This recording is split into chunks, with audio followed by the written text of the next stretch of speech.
The engine sputtered once, then died. A silence deeper than death blanketed the desert. Sam Cade stepped out of the rust-coated pickup, sweat rolling down his back despite the chill of dusk.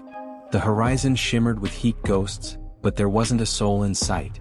Only wind, sand, and that godforsaken sign nailed to a splintered post. No return after dusk, weather station 13. He hadn't seen a gas station for hours. His GPS spun in circles. But this was supposed to be a shortcut. Old Route 47, abandoned after the dust storm swallowed half the desert towns out here. He was only here to shoot a forgotten roadside diner for his travel blog. Now his phone read no signal. The temperature dropped unnaturally fast. He pulled his jacket tighter. In the fading light, he spotted something jutting from the sand, a crooked fence. Barbed wire. Beyond it, silhouettes of buildings. One stood taller than the rest, a concrete cube with a skeletal antenna on top. An old weather outpost? It wasn't on any map. He hesitated. The sky bled orange behind him, but he didn't want to sleep in the truck. Maybe there was a landline or generator in there. Maybe even a bed. Just shelter, he muttered. Just for the night. He climbed through a breach in the fence. The sand hissed under his boots like it didn't want him there.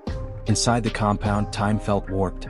Empty sheds, rusted barrels, antenna wires curled like veins across the concrete walls. The main structure loomed before him. A weather station plaque hung askew. Ws 13. Operational, 1972 to 1984. Closed. Below it, someone had scratched into the metal. Still watching. Sam blinked. Went. No, it was something else. He heard it again, like a whisper beneath sand. He turned toward the station's entrance. The door creaked open by itself. Darkness poured out like smoke. His phone's flashlight barely pierced it. The inside smelled of dust, copper, and ozone. Old radio equipment lined the walls, dials frozen mid-spin. A faded schedule still hung above the central desk. 7 o'clock readings. 8 o'clock, air temp. 2200 hours, lights off. Scrawled underneath. 2300 hours, it comes. Sam laughed nervously.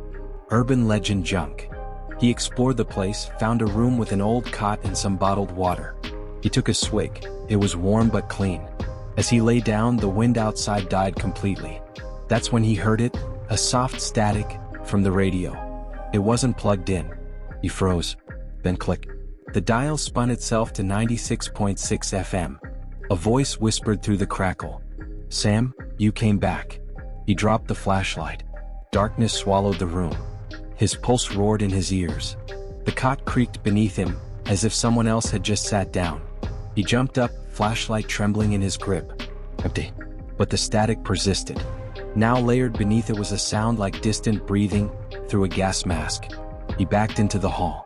The floor felt warmer now, oddly soft, like the sand had crept inside. His boots squished slightly. He looked down. The tile was gone. Beneath him was shifting sand. Panicked, Sam ran to the exit, but the door was no longer there. Only wall. He spun. The hallway had changed. No more open room. Just a narrow corridor lit by a flickering bulb. It buzzed louder with each blink. He touched the wall. Cold wet. His fingers came back streaked with what looked like red dust, but it smelled like iron. His breath came in short gasps. I'm dreaming. This isn't real. From down the corridor came a scraping sound. Heavy. Slow. Followed by whispering. Different voices. Layered. Male. Female. Children. All saying the same thing. We remember the wind. Do you? He bolted. Each door he passed opened slightly, enough to glimpse what waited inside. A shadow crawling on the ceiling, an empty room filled with sand up to the light fixture, an upside-down figure twitching in reverse. Finally he found stairs. He took them 2 at a time, stumbling into the rooftop observatory. The air was wrong up here, thick like syrup. But the view made him stagger. The desert was gone. In its place, a cracked sea of glass reflecting 1,000 versions of him, all twisted. Some screaming. Some smiling with too many teeth. One stared back at him, then pointed behind him. He turned. A man in a weathered parka stood by the antenna. His eyes glowed faintly. Mouth torn at the corners from smiling too long. I watched the sky so long, the man rasped. It started watching back. "Who are you?" Sam whispered. But the man just laughed. "Same as you. Curious. Alone. I thought this place was dead. But it only sleeps." The man raised his hand, and the antenna screeched. The sky split, not visually but in sound. A frequency so high it pierced thought. Sam collapsed. His head throbbed.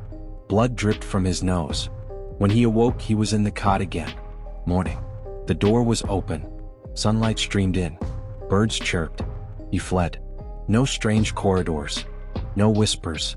His truck was back. Engine intact. GPS working. He drove like hell. 3 days later, Phoenix, Arizona. He sat in a cafe, hands still shaking. He wrote it all down, trying to make sense of it. As he typed the last word, the cafe radio buzzed and changed stations. 96.6 FM. A child's voice whispered from the speakers. "Don't leave the door open, Sam. The sand remembers you." He stared. The barista didn't seem to hear it. No one reacted. That night he checked into a hotel. He couldn't sleep. At 11 p.m. the lights flickered. And from under the bed came the soft sound of wind. But the window was closed. He crawled down to check, heart pounding. There, in the vent, was sand. Just a pinch. But it was moving. 2 weeks later, missing person report. No sign of Sam Cade. Last known location, weather station 13. The motel staff said the room was empty, except for a radio left behind. Tuned to 96.6 FM. The last recording? A voice whispering again and again. "The desert isn't empty. It's watching."